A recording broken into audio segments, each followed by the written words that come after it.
If you're experiencing checking information error on your Google Play Store, here are some steps you can try to fix it.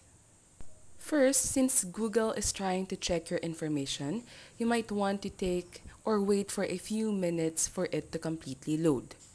For old Android phones especially, this really might take a while, so remember to be patient and wait.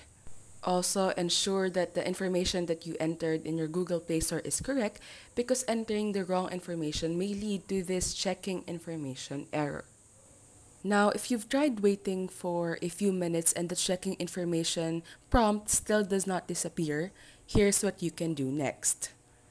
Press home and then go to the settings on your phone. Do note that I'm using iPhone at the moment, so this might look different for Android phone users. Once settings is opened, check if you're connected to a reliable internet connection. You might want to disconnect then reconnect, or even connect to a new Wi-Fi or internet connection. If this still does not work, go back to settings and check if there are any software update available for your phone.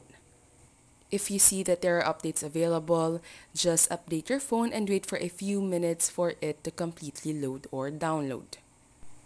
And last but not least, if the steps still didn't work, what you can finally do is try restarting your phone and then re-entering the information on your Google Play Store. And that's all for this video. If this helped you, don't forget to press like and subscribe. We hope to see you again in our next videos.